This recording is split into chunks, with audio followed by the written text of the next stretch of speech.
Wanita ini didorong adiknya dari jurang. Ketika siuman ternyata sang pacar menikahi adiknya. Yi Kyung melihat pernikahan sang adik. Tapi secara sembunyi-sembunyi. Karena semua orang mengira dia sudah meninggal dunia. Melihat mereka bahagia, Yi Kyung memutuskan akan balas dendam. 5 tahun kemudian, dia menjadi cucu dari kakek kaya. Sengaja datang ke perusahaan sang mantan. Ketika melepaskan kacamata, semua orang pun kaget. Apakah ini adalah Yi Kyung yang sudah mati? Seo Yeon seperti melihat hantu. Tapi namanya bukan Yi Kyung, melainkan Sekar. Hari ini dia menggunakan identitas orang lain. Dan menolak jika Ha Jon menjadi pimpinan. Ibu Ha Jon pun mau pingsan dibuatnya. Kemudian dia pergi. Ini adalah rencana pertama Yi Kyung. 5 tahun lalu Nendi ingin mengoperasi kakek. Menyuruh Yi Kyung berpura-pura menjadi Sekar. Kakek kira dia sudah menemukan cucunya. 5 tahun terakhir Yi Kyung menjadi Sekar. Dan mendapatkan gelar tinggi. Dia juga membantu merawat anak Sekar. Ini kali ketiga dia kembali bekerja di perusahaan Ibu Ha Jon. Ibu Ha Jon mencurigai identitas Sekar dan meminta Nendi untuk melakukan tes DNA. Nendi memberitahu bahwa itu bukan Yi Kyung.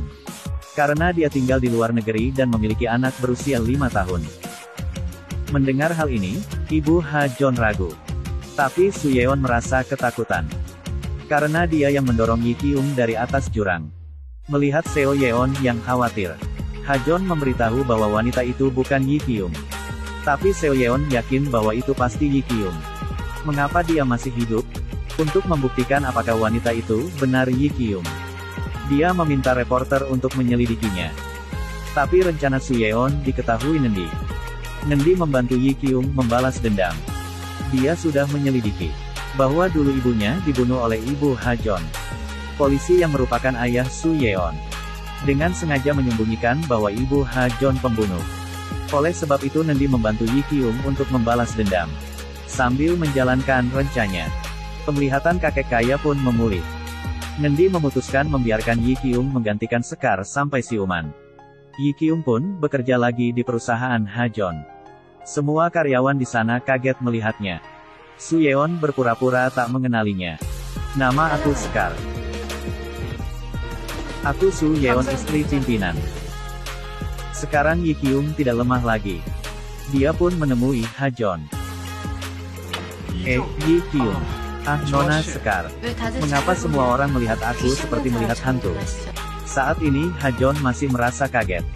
Yi Kyung bersumpah akan membuat bajingan ini membayarnya. Kemudian, dia mempertanyakan tentang desain yang dibuat. Ternyata Su Yeon yang merancangnya. Dia merasa desain Su Yeon ini tak layak. Mendengar hal ini Su Yeon tak terima. Karena dia adalah istri pimpinan. Tapi Yi Kyung sengaja mempermalukannya. Dia memperlihatkan desainnya. Su Yeon yang melihat desain ini seketika langsung kaget. Levelnya tingkat internasional. Makin dilihat makin kesal. Karena merasa iri Su Yeon pun merobek desain itu. Kemudian Su Yeon mendapat kabar dari reporter yang telah mendapatkan informasi tentang Sekar. Su Yeon sudah bayar dengan harga mahal. Tapi tak sesuai ekspektasi. Dia tak tahu bahwa Nendi sudah mempersiapkan ini dari lama. Tapi Su Yeon masih belum percaya. Dia mengingat kembali apa yang dikatakan Yi Kyung ketika mereka kecil. Dia buta warna.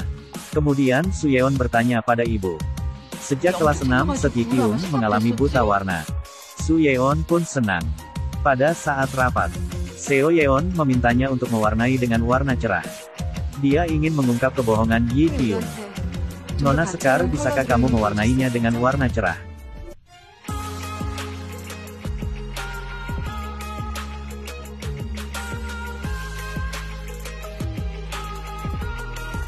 Seo Yeon sengaja melakukannya agar dapat membuktikan tebakannya benar.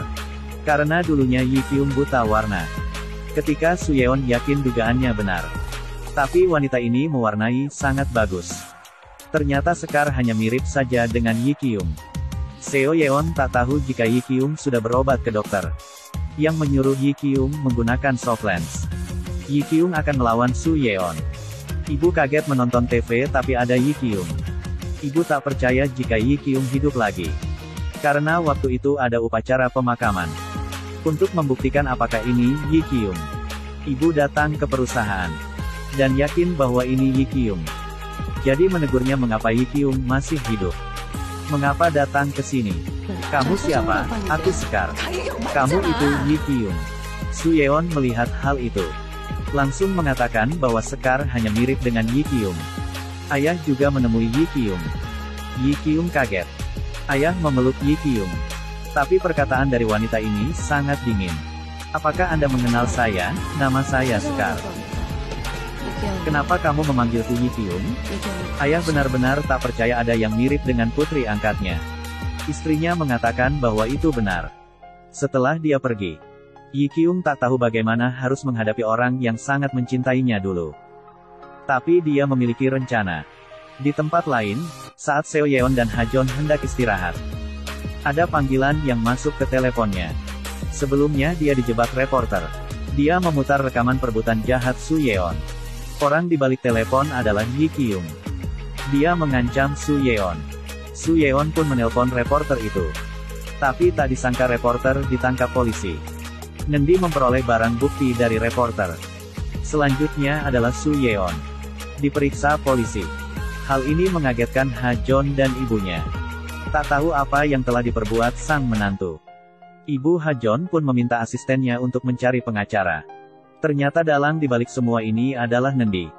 Polisi memeriksa reporter. Berdasarkan riwayat panggilan dan transfer bank, disimpulkan bahwa Su Yeon dan reporter bekerja sama. Su Yeon berusaha untuk menyingkirkan reporter itu, dan berkata dirinya dipaksa reporter untuk mentransfer uang tersebut. Hal ini pun membuat reporter tak terima. Su Yeon pun dibebaskan berkat Nendi. Dan itu adalah rencana Nendi. Saat Su Yeon kembali ke perusahaan, para karyawan menggibahinya. Bahkan ibu mertuanya juga sudah berubah. Langsung menamparkan Su Yeon. Ternyata produk yang dirancang Su Yeon bocor sebelum diterbitkan. Dan perusahaan saingan mendapatkan draft desain. Perusahaan pun mengalami kerugian. Su Yeon sambil menangis pun pergi. Ha Jon pun mengejarnya sampai keletihan. Untungnya bertemu Yi Kyung yang membantu Ha Jon. Yi Kyung mengetahui bahwa Ha Jon meminum obat penenang. Sepertinya Ha Jon melalui hal yang sulit. Su Yeon bertemu Yi Kyung dan bertanya apakah dia yang membocorkan desain. Yi Kyung memperingati Su Yeon jangan suka memfitnah. Saat Su Yeon menerima telepon, ternyata reporter yang membocorkan desain. Karena dia membenci Su Yeon. Ini adalah rencana Yi Kyung dan Nendi. Mengadu domba mereka berdua. Melihat perusahaan dalam darurat. Ibu Ha Jon dalam masalah. Yi Kyung datang. Membawa investor untuk menjadi partner perusahaan. Hal itu membuat ibu Ha Jon kaget. Dan mempercayainya. Hal ini membuat Su Yeon iri. Dia tak memiliki posisi apapun di perusahaan. Saat di rumah, Seo Yeon meluapkan amarahnya ke Ha Jon. Tapi hal ini dilihat ibu Ha Jon. Kamu adalah orang yang akan menghancurkan perusahaan. Sudah menikah 5 tahun tapi belum punya anak. Sungguh wanita yang tak tahu diri. Aku juga korban, kenapa malah aku yang dituduh? Tolong berhenti berdebat, biarkan aku bisa bernafas. Ha Jon tak suka dengan perdebatan itu. Seo Yeon akan hancur. Ha Jon yang sedih bertemu Nendi. Dan memberitahu bahwa dia sangat merindukan Yi Kyung. Dia masih sulit melupakan Yi Kyung. Nendi bertanya mengapa Ha Jon pergi lebih dulu. Semuanya sudah terlambat. Pada akhirnya Ha Jon minum sampai tak sadarkan diri. Dia membawa Ha Jon pulang. Keesokannya Seo Yeon bertanya mengapa suaminya tak pulang semalam. Tapi saat di kantor malah bersama Sekar. Apa kalian berdua pergi kerja bersama? Kami bertemu di gerbang. Sekar sedang berbohong. Seo Yeon terus bertanya di mana Ha Jon tidur. Ha Jon tak banyak bicara. Kemudian ibu Ha Jon mengumpulkan mereka. Pekerjaan penting diberikan pada Sekar. Sebelumnya diberikan ke Su Yeon. Kedepannya Sekar akan menggantikan posisi Su Yeon.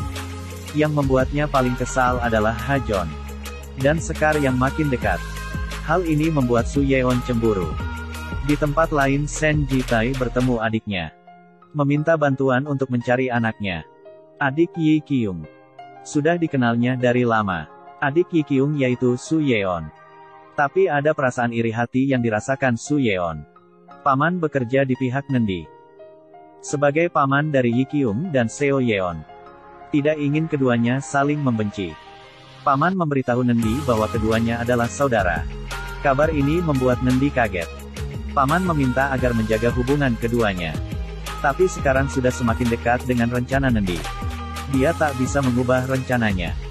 Biarkan paman tetap merahasiakannya. Pada saat yang sama Sekar asli siuman. Yi Kyung terkejut melihatnya. Tapi tatapan Sekar penuh kebencian. Selama 20 tahun, kakek mencarinya. Tapi tak sengaja mengalami koma. Yi Kyung menyamar menjadinya. Dan menjadi cucu kakek kaya. Selama 5 tahun dia pergi ke luar negeri. Dia ingin balas dendam pada orang yang dulu menyakitinya. Saat keinginannya akan terwujud. Cucu kakek kaya yang asli siuman. Di tempat lain kakek kaya mulai mencurigai identitas cucu palsunya itu. Jadi diam-diam menyelidikinya. Tak lama kakek menemukan wanita yang diduga cucunya. Saat ini cucu palsu kakek kaya memulai balas dendam. Saat rapat besar perusahaan. Sengaja mendengarkan rekaman suara Hajon pada saat menyakiti Sekar. Polisi pun langsung menangkapnya. Melalui rekaman ini, Yi Kyung pun dibebaskan. Ayah pun menyadari bahwa dirinya telah menganiaya putri angkatnya, Yi Kyung. Jika Seo Yeon tak terlibat dalam ini, dia tak akan memperlakukan Yi Kyung seperti ini. Ayah pun memarahi Seo Yeon yang selama ini sudah jahat ke Yi Kyung. Obrolan keduanya didengar oleh ibu. Hal ini sangat mengejutkan. Awalnya ibu menyalahkan Yi Kyung karena kejadian ini. Yi Kyung sampai mengorbankan nyawanya. Mengingat hal itu ibu merasa bersalah. Demi kebahagiaan hidup Su Yeon, Ibu Hajon meminta ayah Su Yeon menyelamatkan Hajon. Karena tak punya pilihan mereka harus melindungi Hajon. Semua kesalahan akan ditumpahkan ke Yi Kyung yang sudah mati. Di tempat lain, Nendi dan Yi Kyung akan memulai rencana selanjutnya. Kakek kaya sudah membuktikan bahwa wanita yang koma adalah cucunya Sekar. Saat pertama kali Sekar siuman, kakek memegang boneka. Ini adalah boneka favorit Sekar sejak dia kecil. Setelah 25 tahun berpisah, mereka saling mengenal. Kakek yang tahu dirinya dibohongi langsung menamparkan Nendi. Selama ini kakek sudah sangat percaya padanya. Dia membiarkan orang lain menjadi cucunya. Setelah berbicara kakek pun tiba-tiba pingsan. Melihat hal ini, Yi Kyung pun sangat ketakutan. Dia tahu bahwa dirinya sudah menyakiti kakek. Tapi dia tak jahat. Dan tak berharap hari ini terjadi. Yi Kyung melihat kakek masuk rumah sakit. Dia tahu 5 tahun ini dia telah menyakiti kakek. Dan sudah kelewatan batas. Setelah kakek siuman, Yi Kyung hendak menyapa kakek. Tapi didorong kakek. Siapa cucu palsunya ini? Jangan biarkan di sini. Kakek bahkan tak mau berbicara dengan Nendi dan Yi Kyung. Rencananya Nendi akan menjadi pewaris perusahaan ibu Hajon. Tapi sekarang kakek bertemu ibu Hajon dan mendukung Hajon. Sedangkan Nendi tak mendapat apapun. Sekar yang sudah siuman pun memberitahu. Pelaku yang melukainya adalah Hajon. Hal ini membuat kakek kaget. Dia pun mengetahui kebenaran setelah bertanya pada Nendi. Ternyata Sekar sengaja dilukai Hajon saat menyelamatkan Yi Kyung. Kemudian Hajon dan Su Yeon menjadikan Yi Kyung tersangka. Yi Kyung sengaja didorong dari jurang. Setelah mendengar ini, kakek tak terima jika Yi Kyung menyamar menjadi cucunya. Nantinya mereka berdua jangan muncul di hadapannya lagi. Dia meminta Yi Kyung memberikan anak Sekar ke Sekar. Karena Sekar adalah ibu kandungnya. Kemudian kakek membawa Sekar ke sekolah Rara. Melihat putrinya sudah besar, Sekar terharu. Tapi sang putri memanggilnya tante. Membuat Sekar merasa sedih. Nendi terus berlutut meminta maaf. Karena sikapnya mengecewakan. Nendi teringat ibunya yang dibunuh ibu Hajon. Dia tak mau berdamai sampai dihukum. Kakek tak tega melihatnya. Karena Nendi juga telah membantunya untuk operasi. Nendi sudah membohonginya. Tapi Sekar tak memaafkan kelakuan mereka berdua. Cepat keluar dari rumahku. Pada saat ini paman memberitahu. Rara menghilang dari sekolah. Semua orang pun cemas mencarinya. Yi Kyung mendapat telepon. Ternyata itu adalah Su Yeon dan reporter. Menyuruh Yi Kyung membawa uang 300 juta. Hajon mengetahui bahwa Rara dibawa pergi. Tapi Hajon malah tertangkap. Saat terbangun tubuhnya sudah diikat. Yi Kyung akan menyelamatkan Rara. Sekar juga memaksa ingin ikut. Yi Kyung melihat Rara sedang tertidur. Yi Kyung khawatir. Saat ini reporter menduga jika Sekar ada hubungan dengan anak ini. Reporter mengancamnya. Yi Kyung tak punya pilihan, selain mengakui identitas aslinya. "Kamu siapa?" "Aku Kang Yi Kyung." Teriakan itu didengar Hajon.